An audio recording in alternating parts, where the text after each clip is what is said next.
તેણે 107 ગુનાઓ ગુજરાતમાં કર્યા હતા. એને તે જામીન ને બધું મળ્યું ને, માન સન્માન ખુરશી મંત્રી પદ મળ્યું ને ગુજરાતમાં. ચૈતર વસાવા ઉપર ભૂતકાળમાં કેટલા રાજકીય ગુના નોંધાયા છે એ કોઈ મહત્વની બાબત નથી. જે મંત્રીના છોકરાએ 2500 જેટલા કરોડનું અંદાજિત કૌભાંડ કર્યું હતું, જામીન તો એને જ્યુડિશિયલ કોર્ટમાંથી મળી ગયા. કાયદાનો એવો નિયમ છે. હવે જયારે વાત નીકળી છે તો વાત લાંબી થવી જોઈએ.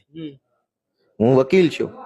ગુજરાત ભરના કોઈ પણ વકીલનો તમે ઇન્ટરવ્યુ લઈ લેજો, એક સવાલ પૂછજો કે જે કેસમાં આજીવન કેદની સજાની કલમ લાગેલી હોય, ફરીથી બોલું કે જે એફઆઈઆર માં કોઈ પણ ગુનો હોય, ચોરી હોય, મારામારી, લૂંટફાટ, XYZ ગુનો, આજીવન કેદની સજાને પાત્ર કલમ જે એફઆઈઆર માં લાગી હોય, એ એફઆઈઆર માં તાલુકા મેજિસ્ટ્રેટની કોર્ટમાંથી ક્યારે જામીન મળ્યા છે એવું સાંભળ્યું છે?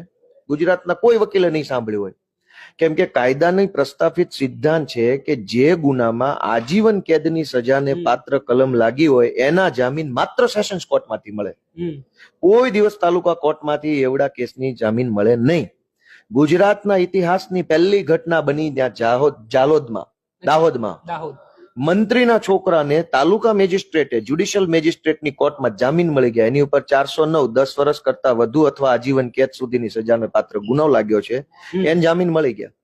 બીજી બાજુ ચૈતર વસાવા ઉપર આજીવન કેદની કલમ નથી લાગી, એની ઉપર 7 વર્ષ કરતા વધુ અથવા 10 વર્ષ સુધીની કલમ લાગી. તો એમાં સેશન્સ કોર્ટ જામીન આપી શકે. 10 વર્ષ સુધીની સજાને પાત્ર ગુનાની કલમમાં ચૈતર વસાવાને સેશન્સ કોર્ટમાંથી જામીન નથી મળતા.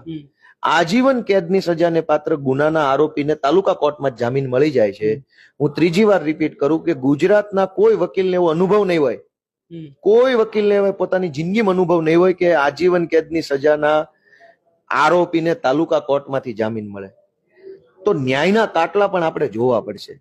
બધી જ વખતે આપણે આરોપ મૂકીને ભાગી જઈએ, સવાલ પૂછીને ભાગી જઈએ એવું નથી. ક્યારેક સવાલ સત્તામાં બેઠેલા માણસને પૂછવો પડશે કે આ શું ચાલે છે તમાશો. મંત્રીના છોકરાને મેજિસ્ટ્રેટની કોર્ટમાં જામીન મળે અને વિરોધ પક્ષના ધારાસભ્ય કક્ષાના માણસને સેશન્સ કોર્ટમાં જામીન ન મળે તો આ છે શું? જનતાને જાણવાનો હક છે. આખરે તો આપણે બધાનું અસ્તિત્વ, ચાહે મેજિસ્ટ્રેટ હોય, ચાહે સેશન જજ હોય, ચાહે સરકારી વકીલ હોય, ચાહે વડાપ્રધાન હોય, બધાનું અસ્તિત્વ જનતાના કારણે છે. જનતા છે તો બધા છે. અચ્છા, 107 ગુના વાળા કોણ છે જેમને સન્માન? એ તો તમે કદાચ આ ગામના નહીં હોય એટલે તમને ન ખબર હોય. બાકી જે લોકો આ ગામના છે એને ખબર જ છે. આપણે એમાં શું કહેવાનું?